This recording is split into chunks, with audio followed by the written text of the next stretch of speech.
Okay, who wants to save money, eat better, and stress less? I do, and I know you do too. HelloFresh is here to help. When I'm in the middle of my day and my schedule is packed, I want my food fast and I want it to taste good, and I certainly don't want to stress out about what to eat. HelloFresh gets delivered to my door. I just choose a meal, pick a date, and HelloFresh handles the rest. Right now, I want Protein Smart and I want Calorie Smart. HelloFresh has 35 recipes for that. Just go to HelloFresh.com/FullHouseFree and use code FullHouseFree for free breakfast for life. One breakfast item per box while the subscription is active, of course, but that's free breakfast for life at HelloFresh.com/FullHouseFree with code FullHouseFree. And that is why HelloFresh is America's #1 meal kit. Hello, Full House Rewind fans. Want to see more? Go over to Apple, Spotify, or wherever you get your podcasts and hit that follow button. That's right. That would be music to my ears, kind of like follow, follow, follow, follow, follow, follow, follow, follow, follow, follow, follow, follow, follow, follow button.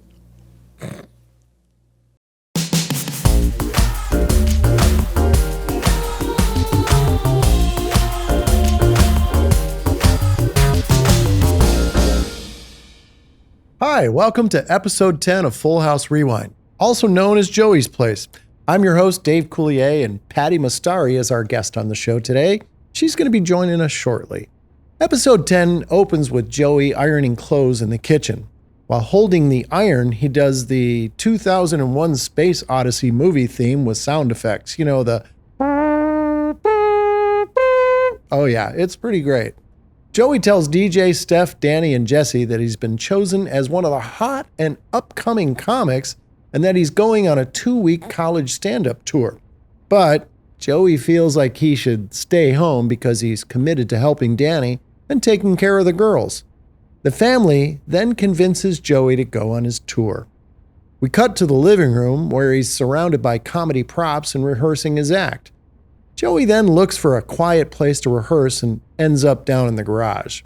As Joey is doing his water fountain impression, DJ enters and offers some encouragement for his comedy tour, and they share their thoughts about not having any privacy in the house.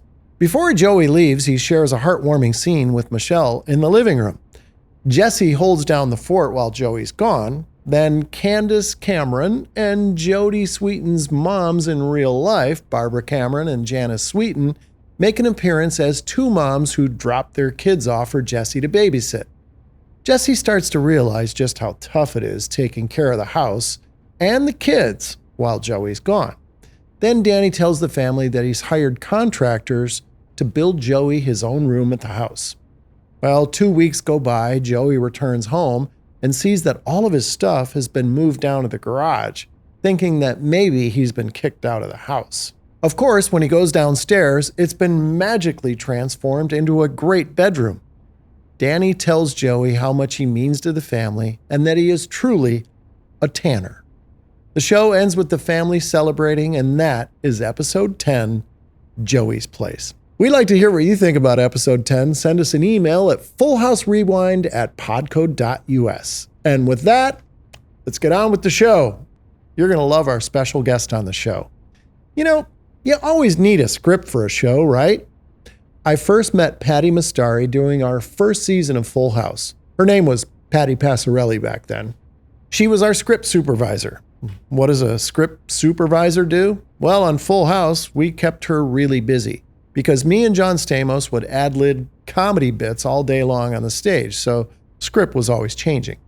Patti would make impeccably accurate script changes, translating what we did on the stage so that our writers and producers could have it by the time we did our run-throughs in the afternoon. I discovered early on that Patti had a great laugh, so I was constantly making jokes to her to make her laugh, in effect, making her my personal audience. I found that to be very useful on a show where I'm supposed to be making people laugh all the time. Patti was our script supervisor, or scripty, for 68 episodes on Full House. She would go on to be the script princess for several big shows, including Step by Step, Friends, United States of Al, and would eventually end up going full circle with us back on Fuller House. She is so great at what she does, and she makes every day on the set a really fun time. Here's a pic of Patti when Full House was on the air. Please welcome to Full House Rewind, Patti Mustari. Hi, how are you? I'm good. Oh my gosh, I am so happy you're here. You drove up from Orange County? You're down, where are you? Costa Mesa? I'm in Huntington Beach. Huntington Beach. You're a beach girl. I am. You love the beach, don't you? Yes. So you're still working, or you're kind of? I mean, I did a couple of non-union projects, and I've been working with screenwriters, helping them format their screenplays and so forth. Oh, cool. Yeah, I'm also teaching script supervising a little bit. Well, you're so good at it. I mean, and we were kids. Aw, I know. That's another Full House moment. We were kids when we were on Full House. I mean, that was 1987. 87. I was 27. Mm-hmm. And you're younger than me, right? You're younger by a year or two, or no? But I'd like to say I am. Oh, no. But you look like you are. We love our guests. Oh, Dave, cut it out. Oh, there it is. I had to do it, you know. I know, you got the shirt on. I'm flying the colors. You got those shirts on. Patti had the best laugh, and I zeroed in on you because you laughed all the time, and I was like, ooh, Patti's my audience. I can do all my really weird stuff, but I'm supposed to be making people laugh. Right. Right? Yeah, and we would be rehearsing scenes, and then the three of you would be in a competition who could make me laugh the longest, hardest, most inappropriate time, which was pretty much all of you. And then Joel Zwick would get mad at me and say, Patti, don't encourage them. Stop it. We got to get through this. I got turtles in bags. Joel, I think Stamos used to call him Gallagher. He looks like Gallagher because he was bald near here and he'd run around like a, oh my gosh, he was just like a little varmint. How did you, okay, you got to kind of tell us how that happened. How do you get to Tom and Bob and in this world where you and I both end up? Right. So from Disney, I started to working with producer, director, writers. I was in the office as an office manager. Not The Office, the TV show, but The Office. Yeah. Writer's assistant. Right. And then when I was working for... on Love Boat, Bill Bickley and Michael Warren came in as the new EPs. Yeah. And I started to take script supervising classes. I was training with a professional. And because we have a really fun set, they would allow me to take my lunches, go down to the set, and train with Helen Parker, which she was amazing. Yeah. She was in her 70s at the time, and she had worked on the original Shirley Temple movies, Talkies. Oh, man, wow. Yeah, amazing, back in the silent picture days. So this is at what studio now? Where that was over at, Is that Lorimar, Paramount, I think it was Universal? Warner Hollywood. And then at some point, I ended up on the Love Boat as a writer's assistant, and script supervising part-time, taking some non-union gigs.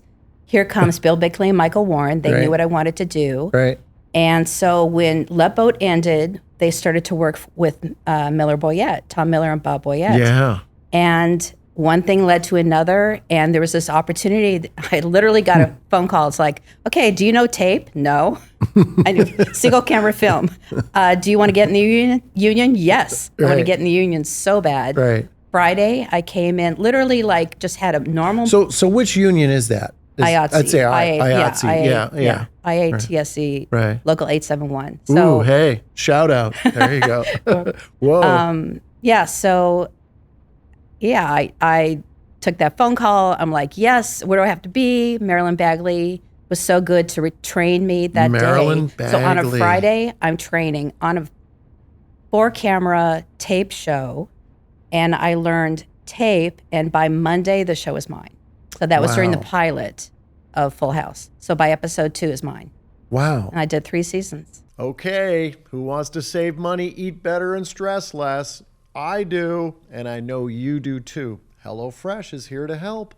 When I'm in the middle of my day and my schedule is packed, I want my food fast and I want it to taste good, and I certainly don't want to stress out about what to eat. HelloFresh gets delivered to my door. I just choose a meal, pick a date, and HelloFresh handles the rest. Right now, I want protein smart and I want calorie smart. HelloFresh has 35 recipes for that. And the save money part? HelloFresh is giving all subscribers free breakfast for life. Think about that. That means you'll enjoy a totally free breakfast item with every single HelloFresh delivery. Talk about a stress reliever. Just go to HelloFresh.com/FullHouseFree and use code FullHouseFree for free breakfast for life. One breakfast item per box while the subscription is active, of course, but that's free breakfast for life at HelloFresh.com/FullHouseFree with code FullHouseFree. And that is why HelloFresh is America's #1 meal kit. That's crazy because you came in and you hit the ground running. So I didn't know that you were just kind of starting out, you know. But what an incredible environment we had, you know, to be in that Miller Boyette stable, and they treated us so well. Yeah. Tom and Bob just really treated us just like we really were family. And then we became family. I mean, I was looking at some of your pictures before the show. Some of those pictures are just like, I haven't seen them. Yeah. You know, so it's such a trip down memory lane. My gosh. And, you know, we've had so many people that you know on the show, Jeff and John and Karen Miller. That's so fun. Rich Carell was here. Yeah. Barth Karloff was my friend. Yeah. Tell our audience, what was it like? Because you were a great laugher. What was it like being on the set with me and John and Bob? It was like my relationship with you guys, because we're all about the same age. So, you know, a bunch of kids in their 20s running around doing a TV show. What could go wrong? So in some ways, I was like your little sister. In some ways, I was like your mother, because I had to be a little more mature, try to keep, you know, kind of keep things going, making sure you knew your lines. A little more mature still makes you immature when you're with pretty us. much. So, I wanted to have fun because you guys were so funny. It was such a chill stage, and we, you know, it was such a family, like you said. So it's hard to like take on a leadership department of one in the production crew, you know, role when I just kind of just want to have fun. So I try to take in the whole moment. You know, you guys were so supportive. I would give you guys continuity notes or whatever. And in between all the fun, you always did it. You guys knew your lines. We had fun. Joel Zwick would get so upset because we were running long. So he'd be up in the booth. It was me, the technical director, the associate director, and Joel. And Joel would be like, what are they doing? What are they doing? Keith, tell them, get on their marks. Like, I would literally be cracking up. I'm the only one cracking up in the booth. He's like, Patti, what are you doing? They can't hear you. I go, I'm not doing it because it's something I'm trying to like show off. They're funny. Yeah. Anyway, I was probably more of an instigator than I should have been. Well, of course but you it all were. worked out because, you know, I did 3 seasons with you guys. I did 7 seasons on Step by Step with the Miller Boyette. Yeah. And the rest is history, a bunch of shows in between. And then I got to do Fuller House. It's like, hi, do you want to do Fuller House? I'm like, that is literally the dream gig. It was. We had so much fun. And when we came back to do Fuller House, it was as if no time had passed. Yeah. All the same stupid jokes. I was doing all the characters. I was sitting up in the bleachers doing all my characters that I used to do. But we also had that other dynamic of the kids. Oh, yeah. You know, around. And we were always in trouble. And, you know, the moms would come around the corner and it would be like either one of 3 names, Dave, John, or Bob. It was usually Bob. Bob. And I'd be like, he did it. You know? You both would be like, John would be here. Bob would be in the middle. You're over here. You guys would go, it was him. And Bob's like, what do you mean? It wasn't me. Then you guys would get literally like Laurel and Hardy. Whatever. It's like, please. Oh, I know. And I wish we had all that video behind the scenes, you know? Yeah. I mean, today you could do it, you know, you could do a show. You couldn't air it anywhere. No. But it'd be pretty. No, the things I know, the vault. But The vault is locked. It's not coming know. out. Oh, I know. At dinner parties. Yeah. At dinner parties, it'll come out. Yeah. But you hung out with the kids a lot. I mean, there's lots. I saw so many pictures where you were with Mary Kate and Ashley and Candace and Jody. And so you spent a lot of time with them? Yes. Like away from the show? No, not so much away from the show. But, in reality, we spend more waking hours together. Right. Doing a show during, Monday through Friday. So it's kind of like we just kind of take on those sibling, mother, daughter, sister, best friend, cousin, distant cousin, whatever role. And it just makes sense. Plus, I wanted to help them have, feel comfortable and feel supported. In any way I could do that, that's what I did. Because they were such amazing kids. Those are my favorite kind of shows to work on. Anything that has kids, and I get to, know the parents. So I'm still friends with the parents. Yeah. I mean, we're still like Facebook friends, and we call each other sometimes. And same thing with Fuller House. So every time I'm on a show with kids, I'm probably closer in age to their parents. Right. So I gravitate towards the parents and help them any way I can in supporting the kids. But it's a great role. Script supervisors, the nice thing is that we're on the set when anything's going on, rehearsing or shooting or anything after or whatever, we're just right there in the mix. Or when we're on location, even more so, because we're all living together, as you know. I know. Well, you spend more time together as a TV crew than you do with your own family. Absolutely. And then we would go out and hang out with each other after work. Yeah. It was always a party at Stamos's house, or, we'd go to Bob's for a pool party, or we were always... It was just so much fun, being, you talk about the parents. The parents were great. Janice and Barbara and Sherry Barber. Yes. Bill Stamos, Sam Sweeten. I mean, they were all so great. And Adria later, who I would love to have on the show just to talk about some of the stuff that happened with Mary Kate and Ashley. Yeah. She was so great with those girls. Yes. She was what do you call it? A welfare worker or a social worker? Social worker. I think she's like right? a teacher like and a liaison between the studio and the parents, trying to, facilitate. But she would have gummy bears or a little treat, like a little piece of fruit.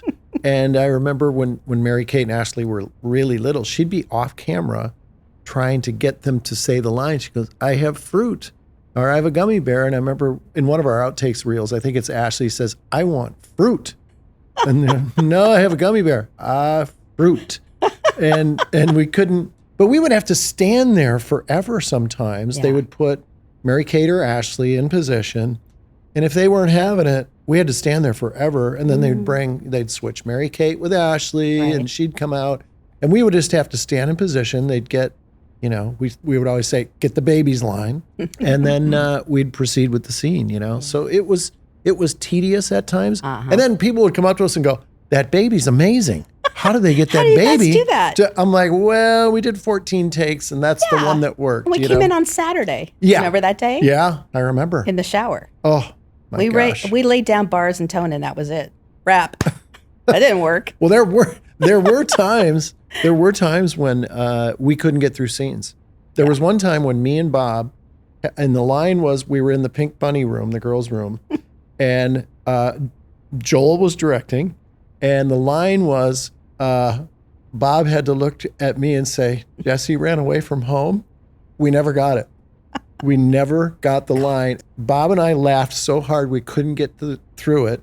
And then Joel came down, and it was like Joel was so defeated. I never saw Joel defeated. He was like, "Guys, please, can you just, we've got to get this, okay?"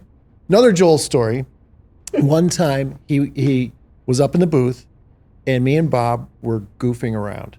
And the line that I had, I was supposed to act like I wasn't interested. So I was acting like I wasn't interested in the scene, right?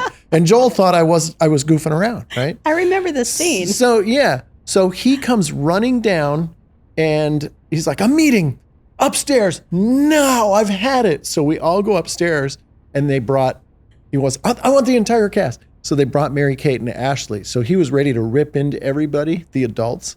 And then he saw the kids up there, and he went and it was so funny because it was the best take. He went, now, first of all, and he looks over, we want to try and get this, okay?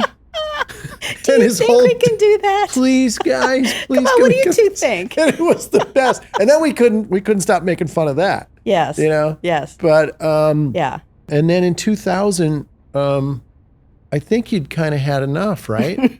Right? I mean, that's what I remember you telling me. And then you moved to Denver, right? I had done it for so almost many shows. 2 decades. So many shows. I ended on Friends, and I thought after that, how are you going to top that? Who had the same stage as us, right? Yes, Stage 24. I've done so many shows on Stage 24. I have to say, like, I probably worked every studio at some point. Right. But collectively, probably more shows on Stage 24 than anywhere at Warner Brothers. And that became the Good Luck stage where you went into syndication. Yeah. Mike and Molly were there. Oh, yeah. And I think Joey, Matt LeBlanc's show was there. Mm-hmm. So that became if you're on 24, like you're going to go into syndication, everyone's going to get rich. Yeah. No, but that became such a legendary stage. Yeah. And then when we went back for Fuller House, we ended up on the same stage, which was crazy. Like there's just the luck of that happening. Amazing. So cool. And then also, I remember the day when we all walked onto the stage for the first time for the read, and we see these sets. Yeah. Now talk about a moment in time. I'm right back to being 28. Oh, I'm right back to being that script supervisor. A lot of wrinkles, a lot less wrinkles, and not so much gray hair. But, it's like it takes you back in time. And what the audiences experience when we had those show nights and we would reveal the stage, because it's almost like the other character in the stage. Yeah, well, the couch was a character. Exactly. Yeah. So it was the moment that they felt is exactly what we all felt that first week. Yeah. It's like, oh my gosh, I expected little Jody to walk through the door and little Candace and the babies. It was emotional for me. Oh, yeah. It was emotional just being back there and experiencing that with everybody. I cried when I first saw the set. Yeah. It was pretty special. But Full House put me on the map. It got me in the union. So I've always treasured that show. Yeah. Because it created my career. It created my association with Tom and Bob that was 15 years without looking for work. That's amazing in this business. So, do you remember our note sessions? Like we would go and we would do notes after the show, and it was, I think it was Bob losing his mind. He would do this Indiana Jones thing where he would cut his body in half. Remember, he'd go, and he would cut his, and then he would pull his rib cage open. This was the bit that Bob did. I'm just bringing you into the room for notes after, and he would go, and then he would take this, and then he would pull all of his guts out, and he'd go, and then he'd swing him over a tree, and then he'd swing from his guts on a tree, and his lungs would go. This is Bob Saget, ladies and gentlemen. This is what notes were like. It was absolute insanity. Yes. And it was Bob losing his mind. And I remember we couldn't stop laughing. And I remember Jeff just going, he would do that thing with his hair. And it would just be like, it was almost like, make it stop. Please make it stop. Because we were all laughing. Yes. It's a lot of laughter on that. I have to say, out of all the shows I've ever worked on, I probably have laughed the most on those 3 years. The producers let me and John play a lot. We came up with lots of bits and lots of business on the stage and stuff. How do you keep all that straight? Like, I could never, and you were right on with it. So then by the time we got to run through, it was already shipped down. The script was there, printed, and boom, we'd have it for run through. I don't know how you did it, but I know you had pencils and you had stuff and you had a ruler and you were drawing stuff, and it was like this roadmap that you were creating. And I just thought, what's on there? It's like ancient hieroglyphics or something. Pretty much. Yeah, you had your own language, didn't you? That's the role of the script supervisor. We control the chaos. So whatever's happening on the set, whether it be line changes or blocking changes or whatever it is, will dictate in script form, Yeah. so that the writers will take when we do the run through, they have now a script that looks like what we're performing, Right. and they'll take that to the rewrite table at night, and then they're able to adopt those changes that I've Yeah. notated, or decide not to, and then they go another Right. direction or whatever. But at least I provide with, for them what you just saw. The Right. chaos that you guys did, Right. or I'll remind you, remember that was the bit that we rehearsed during, Right. and then I'm like, do you want to do that for run through to check with the director? And yes, okay, remember. So boom, the and we're physical in it. bits too. Yeah, like all of it. I gotta ask, who do you think was the weirdest, most bizarre guest star that we ever had? We had some that just were so uncharacteristic of a family sitcom. We had Mickey Rooney, we had Little Richard, we had Phyllis Diller, That was great. Yeah. we had the guy from, I think it was Sanford and Son. Hey, Gloria. We had him. I forget what his name. He was a wonderful actor, but he kept calling DJ's character Gloria. yeah.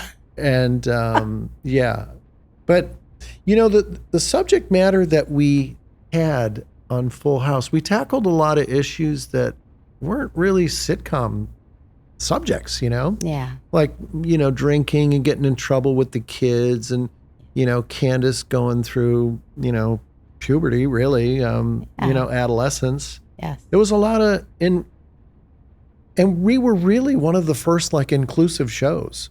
Yeah. We had kids from, all different kind of races, Yeah. and we really, and I don't know if that was a conscious decision with Tom and Bob or Probably. Jeff, but Yeah, I it was imagine. really, for that time, for the 80s and 90s, it was really kind of a time of, where no one was really talking about that, but we did it, and covered those topics and stuff, Yeah, So a lot it's- of times on TV shows at that time, it was always the kids that never did wrong or whatever. Right. But our kids, they were more like normal kids. We went through, challenges at school, challenges through their friends, whatever it was, the love interests, things that were disappointing, family dynamics, all sorts of things. So it was, plus the actresses, oh my gosh, Candace, Jody, Andrea, Yeah. and of three course very Lori, funny- and yeah. all of them. Like,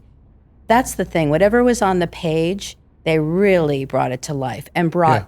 their own nuances. And I was just always so amazed by their talents. So young, and I knew that I'm gonna watch these girls. They're gonna be, who knew? Yeah. Directors, producers, executive producers, and now owning studios. So amazing. Did you feel a certain sense of nostalgia when we came back, to do Fuller House? I mean, it was, for me, it was like, it's like they say you can't go home again. And here we were, and it was like Full House 2.0. And I remember that first table read that we did. Yeah. And I guess it was at Warner Brothers in some big meeting room. And I remember seeing Peter Roth and seeing all those familiar faces. And then, we were just meeting all the people from Netflix at the time. But just seeing those faces around the room, it was like the best family reunion you could ever have. And after that reading, it was like, let's go down to the stage and start working. And it was remarkable. It really was. It's almost indescribable. I can't really put it into words of how wonderful, because how many times do you really get that chance again? Exactly. Almost never, right? Exactly. And it's like being able to go and drive around in the car with your high school friends again. How many times do you get to do that? So true. I could talk to you forever. We've had so many great times together and so many laughs. Thanks for being here. Yeah, thank really you. appreciate This is so it. fun. You don't get to go away so easily, though, because it's time for Cut It Out. Cut It Out. Of course, every episode of Full House had a heartfelt scene, and we have cut out a scene from episode 10 that we're going to read together. So, Patti, you got your script. All right. No pressure. Now, do you want to play Danny or Joey? Because this is a Danny and Joey. You pick. I think I would make a better Joey than you. Okay. Okay. Well, you have the shirt. You got the I shirt do. on. All right. Well, then I'll be Danny. All right. Okay. Here we go. Ready? And action. Don't ask.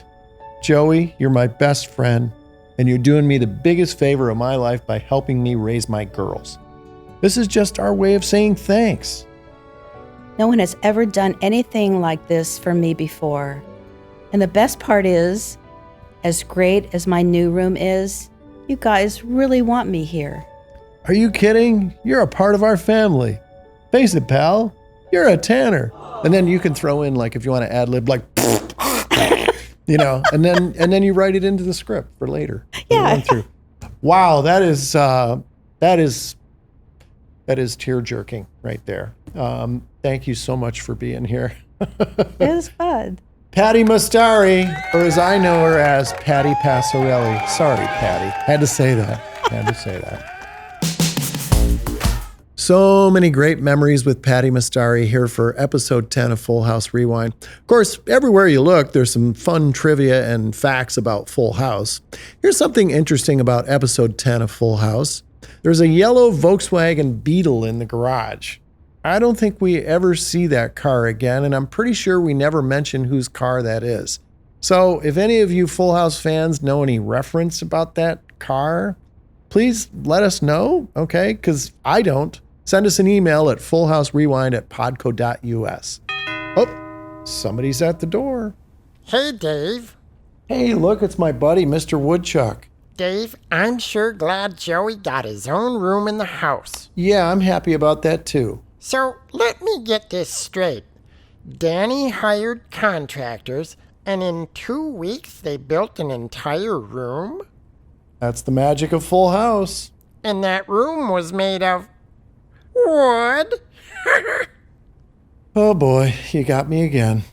Oh, somebody else is here. Hi, Dave. Hey, Comet, what's going on? I liked that yellow Volkswagen on the show.